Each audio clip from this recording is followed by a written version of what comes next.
Harvard Divinity School. 100 Years Rudolf Steiner, December 15th and 16th, 2025. Next up is Matthew Segall. Matthew is an associate professor in the Philosophy, Cosmology, and Consciousness Department at the California Institute of Integral Studies in San Francisco. And he'll be presenting on Rudolf Steiner's elemental phenomenology, from Goethe's participatory method to the metamorphosis of consciousness. Thank you, Tyler. Wonderful to be with you all today. Wonderful also to go after Ryan. Begin with a quote that some of you may recognize. One is constrained to respect the perfection of this world in which our senses converse. How wide, how rich, what invitation from every property it gives to every human faculty. What am I? And what is? Asks the human spirit with a curiosity new kindled but never to be quenched. That's Emerson, of course, from his Divinity School address in 1838, I believe. And I begin with that because it reminds me, of course, of something that Johann Wolfgang von Goethe says about the human being as, let's say, the most well-proportioned instrument for the study of nature. The healthy human senses are the most well-proportioned instrument for the study of nature. And I think of Emerson's question, which he asks in many essays. In this case, it's what am I and what is, sometimes who am I, what is this, as the two primal questions that human beings are saddled with, in a sense. We ask them, and yet we can't ever find satisfaction in an answer. It reminds me of something that Kant says, of course. It's engraved on his tombstone. It's from the Critique of Practical Reason. The two things fill the mind with ever-renewing wonder and awe, the starry heavens above, the moral law within. And Goethe picks up on something that Kant says about this experience of the moral law. And Kant says we have a feeling of reverence for this sense of conscience. We have a feeling of reverence for the freedom that we have.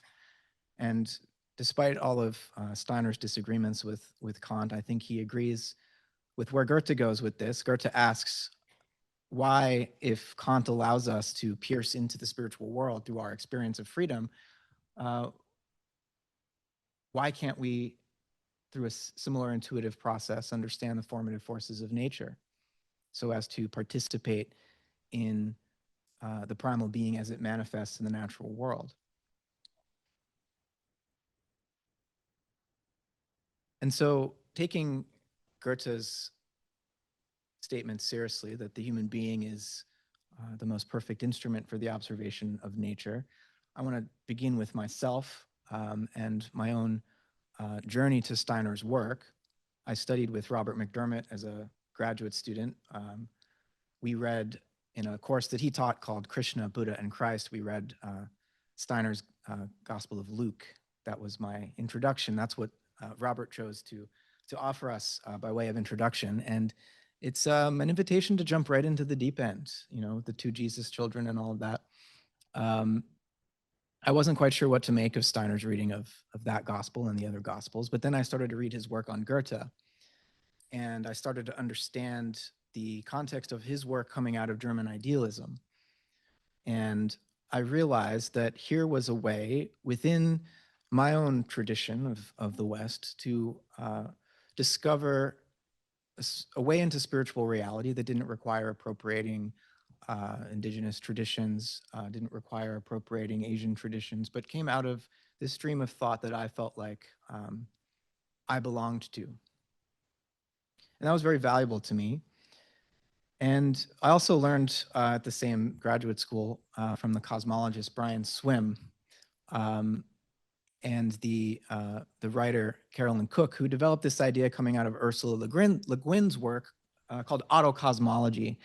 And I think it's very Goethean. In a sense, all cosmology, all attempts to study the universe are biographical or autobiographical because we ourselves are expressions of that universe. And if we take Steiner's view of the human self and the human I seriously, it's important to recognize that the only way to get to the truth of the universe is through ourselves, which is not to say that each of us has a separate truth, but that rather we each have a personal relationship to that cosmic process out of which we have arisen, and to fully understand it, we can't know it from the outside, we have to know it from within.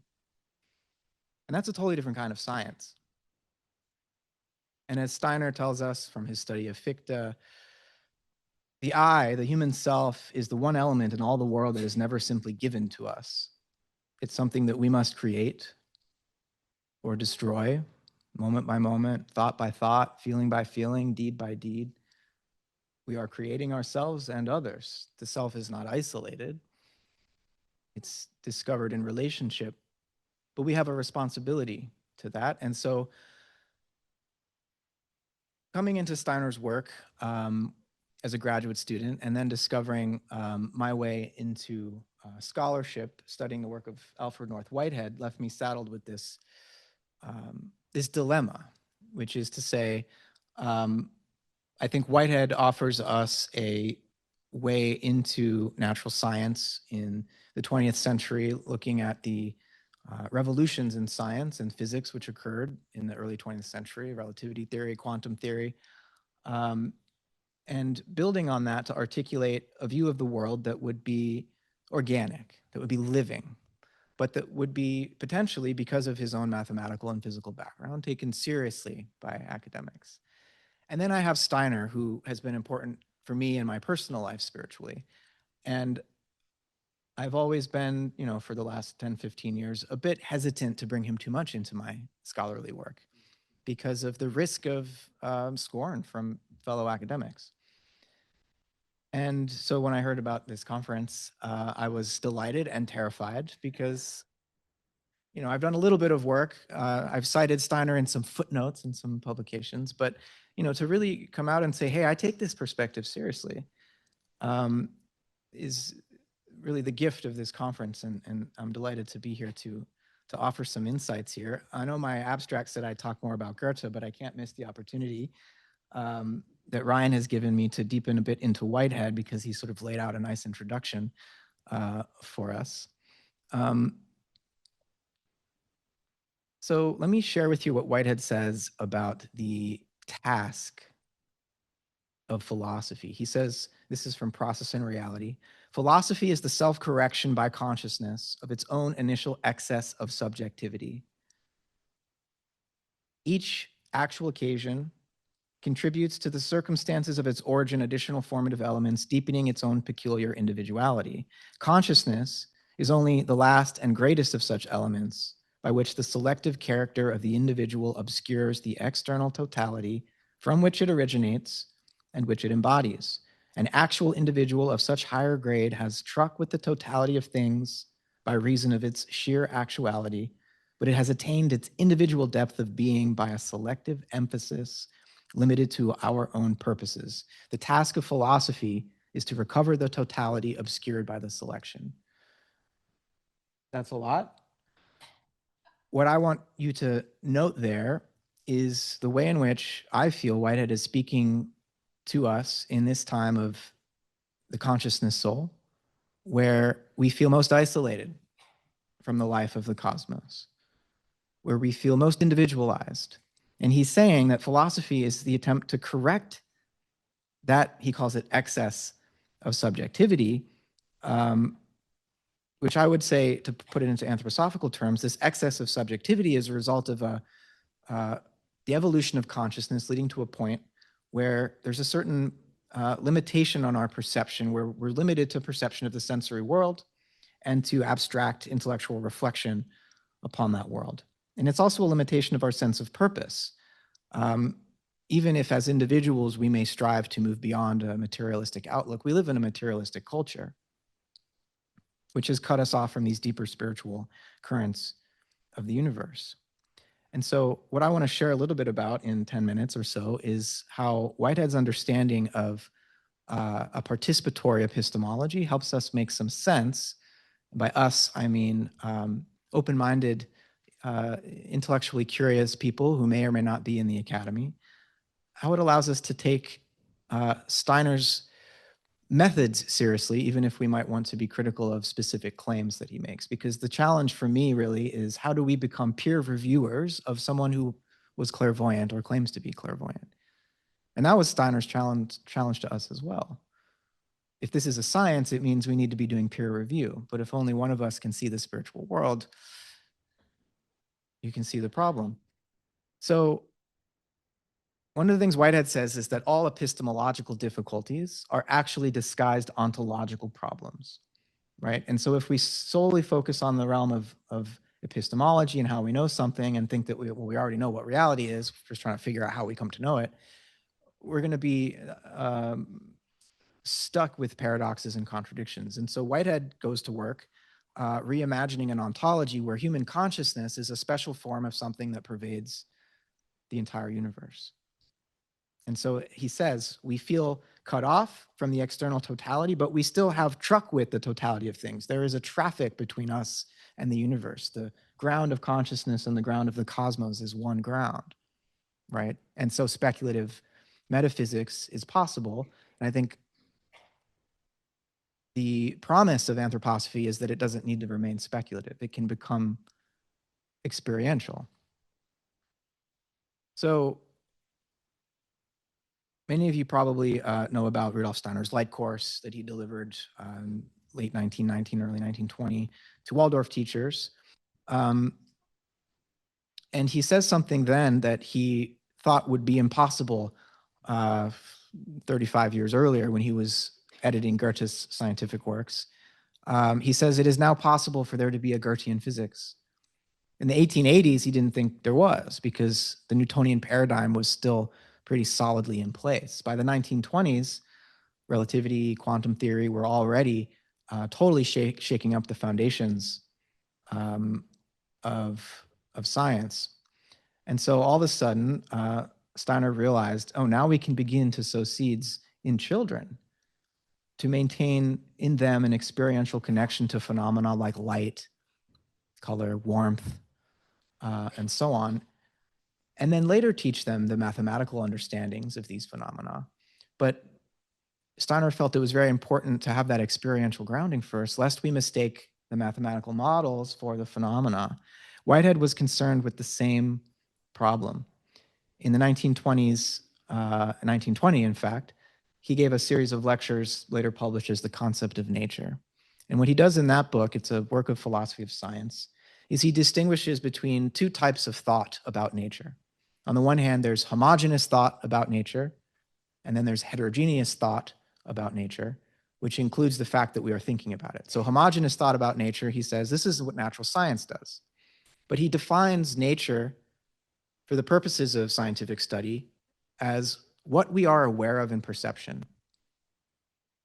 Nature is what we are aware of in perception. Now that's different from the way that physics has tended to understand nature. Ryan mentioned Newton's more abstract definition of force. And what you get after Newton is this sense that what's really happening in nature is some kind of a mathematical process behind the scenes, a bloodless ballet of numbers, as Whitehead would put it. And he talks about the bifurcation of nature in this book, Concept of Nature, whereby the modern situation is such that there's this conjectured system of physical particles or fields that's beyond phenomena, that's supposed to cause phenomena on the one hand. And then there's the phenomena. There's what we actually experience. There's the feel of the velvet. There's the blue of the sky, the song, the melody of bird song. And modern philosophy has tended to say, well, that's a secondary sort of, he calls it psychic addition, and that the real world is what's beyond phenomena. Whitehead says that's a complete muddle. We have to return to the phenomenon. In this way, I think he's very much like Goethe. Natural science should be the study of what we are aware of in perception, so that science is looking for systematic patterns in the perceptual world, not looking to go behind perception to something unperceived, and not just unperceived, but unperceivable in principle that might explain phenomena.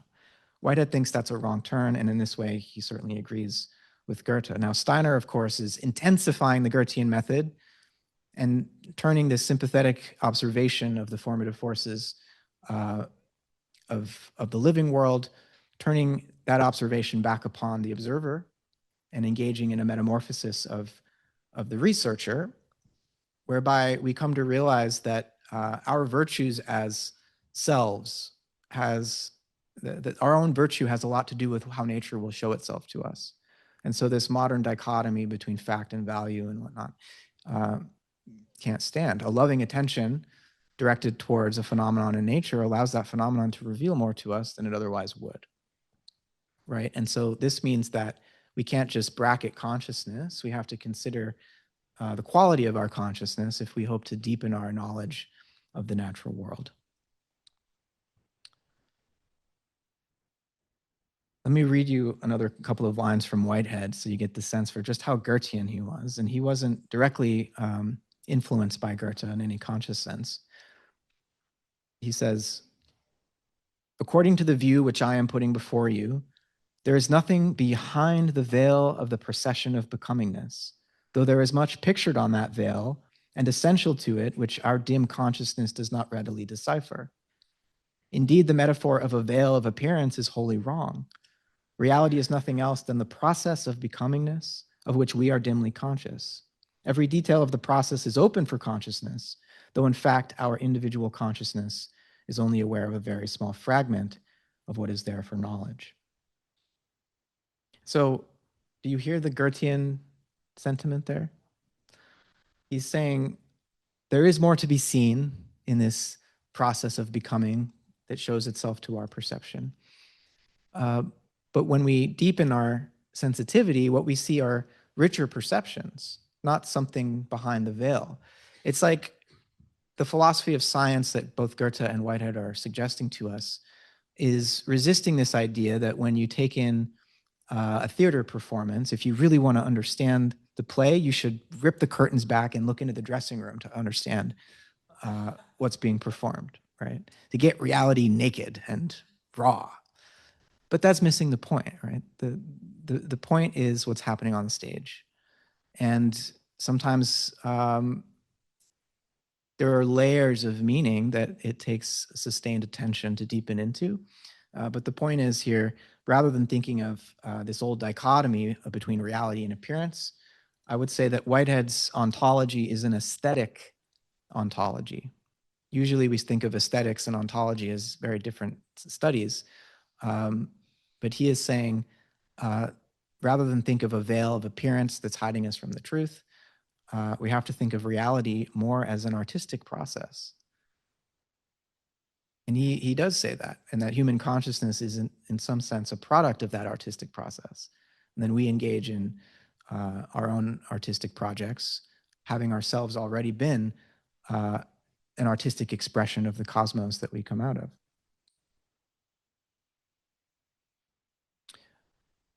One last thing I'll share is Whitehead and Steiner's shared sense that we need to overcome this idea of space and time as containers that we exist in. Something Steiner says in the Light Course is he offers this reflection on this formula, velocity equals distance divided by time.